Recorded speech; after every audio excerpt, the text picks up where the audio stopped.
I'm Alistair Greener and this is The Swindon Show.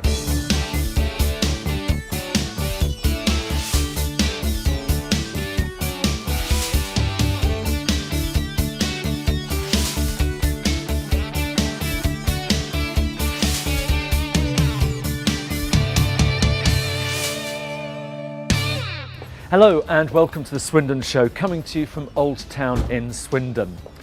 We had great fun last week at the Steam Museum, and if you didn't see it or any of the shows, you can catch up on them on our website, theswindonshow.com. And remember, we always want to hear from you, so please do discuss us on Twitter, hashtag The Swindon Show, also Facebook, or even email studio@theswindonshow.com. Now, Old Town really does have a wonderful feel about it. It has an eclectic range of shops and places to eat, and we're going to be exploring them during the show, as well as learning more about what is essentially the oldest part of Swindon. So, what's on the show this week? Our What's On guide. We look into the local connection with St. George's Day. We rustle up the best places to eat in Swindon in our Eating Out guide. We ask Old Town locals their thoughts in Swindon Voices. Peter brings us up to date with the sports results. I try some scrummy ice cream made locally in Swindon. We have a look at some great competitions. And to end the show, we interview and hear a performance by Charlie-Anne.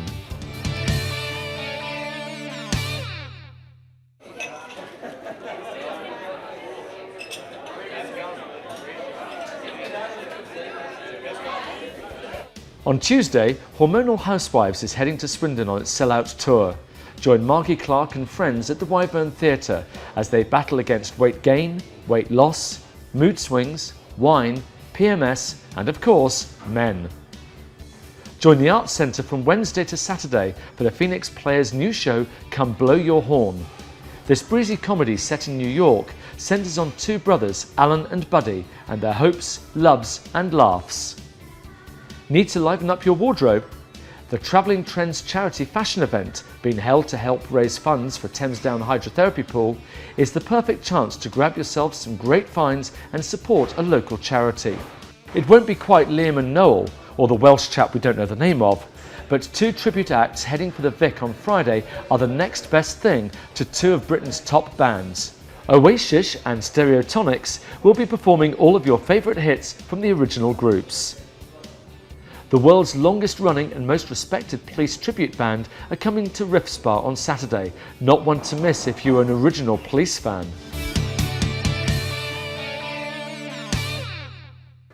I popped into the King's Hotel for a drink. Now, the hotel itself opened in the 1830s when it was owned by John Godwin, a miller who, believe it or not, even had a windmill at the back of the building.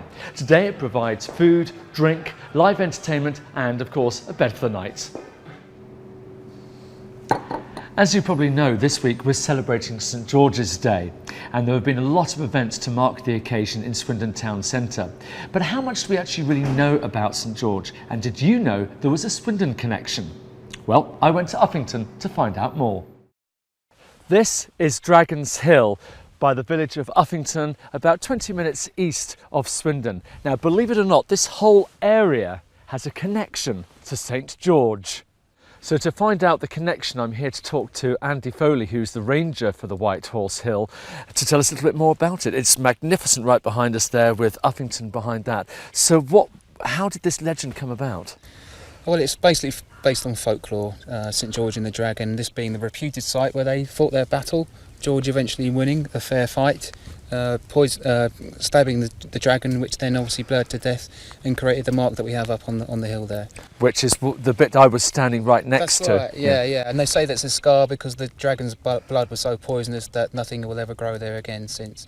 There's also the blood was said to trickle off down the side of the hill too, and that's sort of been converted into a staircase for use by visitors by us. I love the modern take on it, to change it into a staircase. So this whole area, you're responsible for looking after it? That's right, yes. We manage the whole site. It's about 235 acres. It's been in the ownership of the trust in 1979, donated by a gentleman called David Anster. and we receive about 350,000 visitors a year. Really, that's a lot of people. That's right. And how many people are going to be coming up here on St. George's Day, looking at it and feeling the sense of history? A lot. So a lot of people do come for that reason. We often hold Morris dancing events, which is organised by the local village. The Vale, the Icknield Vale Morris dancers, they host events here too. And Dragon Hill forms an important part of the four areas of the whole site: the White Horse, the Dragon Hill, the manger behind us, and then the hill fort on top as well. So people come and look at all 4 points and hopefully get a really good day out. Well, Andy, thank you very much indeed for chatting to us. I think we'll quit while the rain starts to pour down. Thank you very much indeed. Cheers. Well, coming inside from that horrible weather outside, it's great to be here at the Tom Brown School Museum. And I'm here to have a chat with the curator of the museum. Sharon, first of all, thank you so much indeed for letting us come in here today. That's right. And getting us out of that weather. Now, first of all, you're not normally open, are you, during the week? No, we're open weekends, 2 till 5, weekends and bank holiday Mondays, from Easter to the end of October. And all run by volunteers? Yes, totally volunteers. Well, of course, St. George's Day, we've heard all about St. George and the dragon, and this, apparently, Dragon's Hill, is where it all took place. So Yes. what's the story all about? Well, the legend is that King George slew the dragon, and this patch here, where the grass doesn't grow, is where his blood spilt and poisoned the earth. So when did we discover that this was the legend? Well, Was this it's been unearthed? around for hundreds of years, and we don't know how it came about. There is one theory put forward in the 1600s that this was a tumulus, and the Saxon king Uta Pendragon was buried there, and that's how the name Dragon's Hill came. Whether that's right or not, we don't know. We don't know whether that name preceded Dragon's Hill or the other way around. You know. Well, we do love all the folklore surrounding Yes. the story with the White Horse. Yeah. Well, thank you very much indeed for showing us around. Should we come up here and see if the dragon reappears? Yes, it's quite possible. Alternatively, you could go to the local pub and watch the Morris dancers. And there you go, perfect. I'll just keep away from this spot, make sure I don't get burned. Yes. Okay, go. Thank you very much indeed, Sharon. Lovely to see you.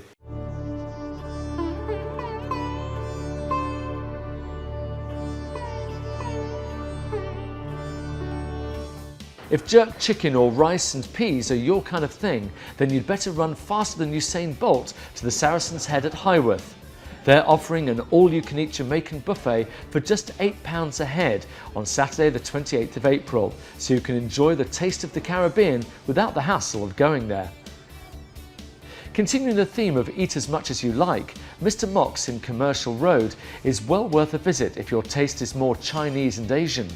And what we like best is that Mr. Mock's is one of the only places in Swindon where you can enjoy a dosa.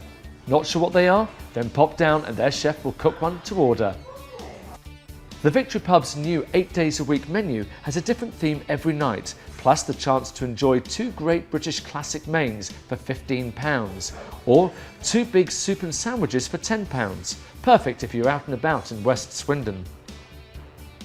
Celebrate spring's arrival at Pizza Express in Old Town with a main for just £2.50 when you order another full-priced main course. It's even available when you take away.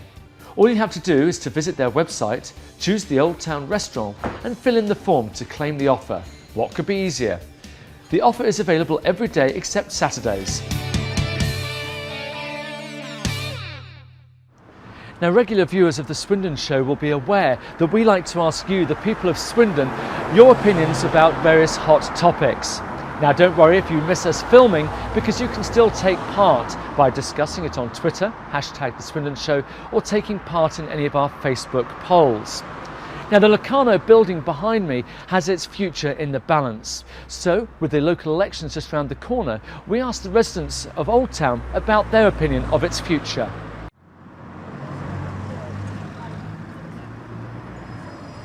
The Locarno, demolish it or redevelop it? Redevelop it. It's definitely a landmark in the Old Town area.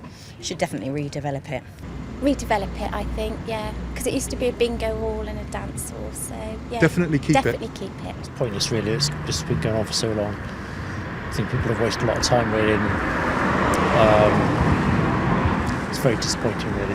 What's going to go there? Is it going to be like a Gucci or... No one's really sure, but If it was a cinema or a Nando's or a Wagamama, I think they should do something new with it because it's a beautiful building and it seems like it's going to waste. yeah. So I think if they did something nicer with it and just dressed up a little bit, it should be nice. keep it in your opinion. Yeah. Yeah, turn it into like something you could use, like a really nice rustic restaurant, like a wine bar or something. Yeah. Well, I think it's outrageous that they're thinking of demolishing it. They should keep it, keep the facade, protect it, and build something modern behind it. That's what they do in other towns that have got historic houses. Demolish it is my view. Just an eyesore, has been for years. Problem that they're unlikely to sort out, I believe. But Swindon's future, they're not Swindon's past. Absolutely, I think that's my view. I think it just is something that's a blot on the old town landscape and it needs removing. I grew up there. I went there and watched all the bands in the 60s. So definitely keep it. Oh yeah, you can't take that down. Can't take that down. You shouldn't demolish that. What's going on in Swindon? It's not right. Everything seems to be going and all new buildings seem to be coming. Let's do something with the buildings that we've got, definitely. Demolish it. Smash it up. Take it away, man. It's like it's alright, isn't it, really? Look at it.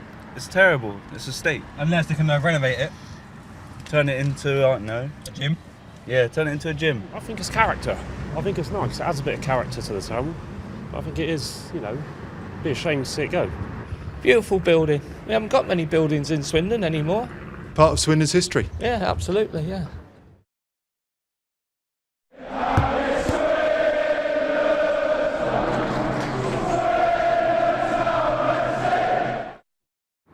They've done it. Paolo Di Canio's Swindon Town have clinched promotion back to League One at the first time of asking.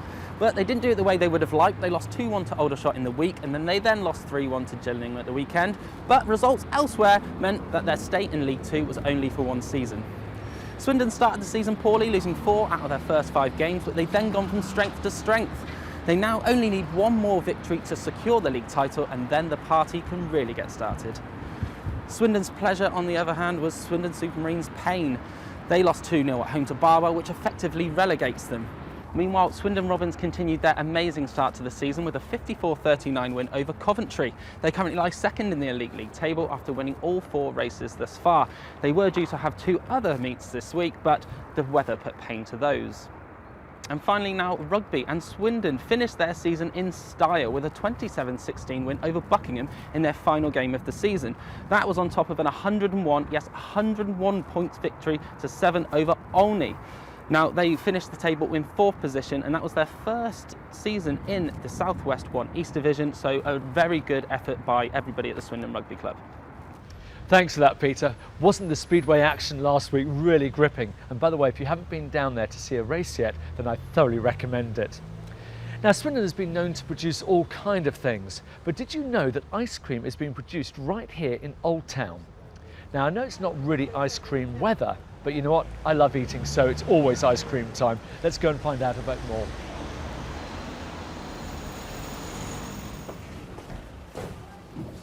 Hi, Hattie. Hello, hi. And what a great shop you have here. Thank you. It's an ice cream shop, but you've got lots of other things as well, haven't you? Yeah, we tried to make a nice, happy, sunny feel, and we've got lots of sweeties, sandwiches, pasties, and lots of homemade cakes, as well as our homemade ice cream. Now, this is what we really want to talk about, is the ice cream, because that's a bit of a soft spot for me. Yeah. Now, you make it on the premises with as many locally sourced ingredients as possible, don't you? Yeah, we do. We make it all in this machine here. Do you want to come around and have a look? I'd love to.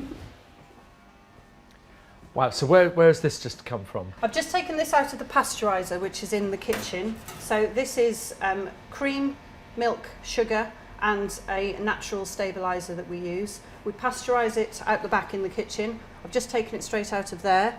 I'm going to add some coffee. So this is our Carwardines Fair Trade coffee, which is roasted just south of Bristol. This is 5 double espressos that I made earlier. Cool. I'm going to add these into the ice cream mix. Now, what would you say, because this looks incredibly simple to me in terms of the ingredients and things, what would you say the difference is between, say, your ice cream and, say, ice cream we could get at the supermarket? Quite a lot of difference, actually. The main one is the freshness. We're making this here and we will be selling it over the next week. Stuff that you get in the supermarket can have travelled a very long way. It can have been stored in a freezer for months at a time. So that's probably the main difference. But another huge difference is that there's no rubbish in this, if you like. You literally have got 4 or 5 ingredients in this coffee ice cream, whereas if you look at what's available in the supermarket, there can be many, many more. Some of them will be vegetarian, some of them won't because of additives that are made, that are put into ice cream. And another big difference is air. If you watch me now, I'm just going to turn it on. That's just rotating while it freezes. It's a really simple machine. And how long will that take? About 12 minutes. That's it? That's it. And then it will come out of here as frozen ice cream. Well, that was a very quick 12 minutes. And this is it. The drum is still spinning, so it sends the ice cream out. Now this to me looks like your full proper Italian ice cream. Oh, it is. All the equipment was sourced from Italy. Everything is made to Italian gelato recipes, so it's technically slightly less fatty than what we would call a British ice cream. It is an Italian gelato that we make here. Would you like a taste? I would love a taste. It's my favourite part.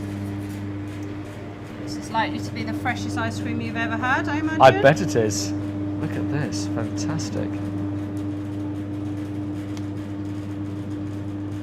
Oh, here we go. Fantastic. This is absolutely delicious, and as you say, probably the freshest ice cream I've ever tasted. Addie, thank you so much indeed. I don't want to really interrupt you with your work here, but thank you very much. Love the sample. Thank you. Glad you like it. In a moment, we're going to meet and hear singer Charlie-Anne.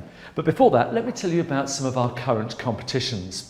We've teamed up with a whole range of pubs, clubs and shops in Swindon to be able to offer some fantastic prizes, including the chance to win 2 tickets to see Jackson live in concert at the Wyvern Theatre, all the songs and dance of the music legend that was Michael Jackson. 2 VIP tickets to watch Dave Bam Bam Gregory take on Dennis the Menace Jones in the ring on a night of white-collar boxing at Mecca. And there's 4 tickets to a sporting charity dinner with a chance to meet rugby stars Lewis Moody, Mike Tyndall, Rory Lawson and Peter Buxton. All you have to do to enter is to visit the page on the screen now. If you have a smartphone, you can scan the barcode to be taken straight there. Winners will be contacted by phone and email. For full terms and conditions, please see the competitions page.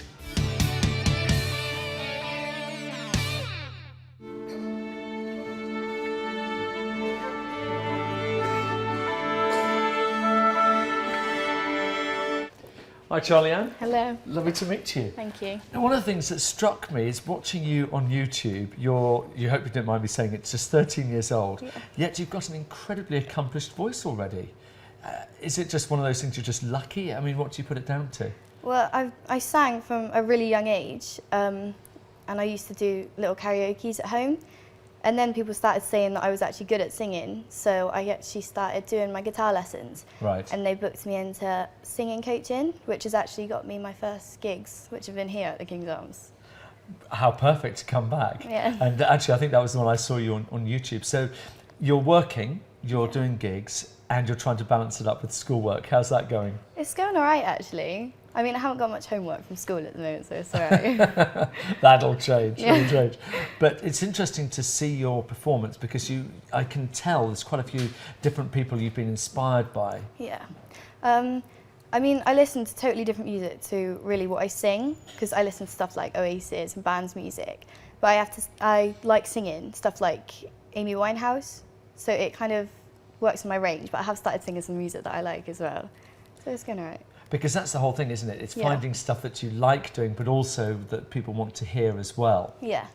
So what do all your mates at school think of you doing this? I did perform at my school before the half term, and I had some really, really good feedback. One of my friends actually started crying when I started singing Oasis, but they've all really been really supportive. So that's fantastic, and I know that obviously you're probably looking forward, I know you're only just back at school now, Yeah. you're probably looking forward to the summer, and I know you've got some gigs lined up in the summer, haven't you? Yeah, in July I'm performing at the Patriots Arms for the Beer Festival, and I should be back here soon as well. Fantastic. Well, thank you so much, Adi, for talking to us. I know you're going to Thank get you. ready now, Yeah. so looking forward to seeing your performance, and enjoy it, and thank you very much, Adi, for coming. Thank you very much. Thank you. Thank you. Fantastic. Well, while Charlie-Anne gets ready to play us out, just a big, big thank you to everybody who's helped us on the Swindon Show this week, to Sharon and Andy up there at Uffington, to everybody here at the King's Hotel, and of course, thank you for watching. Now, we do want to hear from you. We do value your feedback, so please do discuss the show on Twitter, hashtag The Swindon Show, also on Facebook, or even email us, studio@theswindonshow.com. Now, to play us out, it's a great pleasure to welcome Charlie-Anne and Smile. See you later.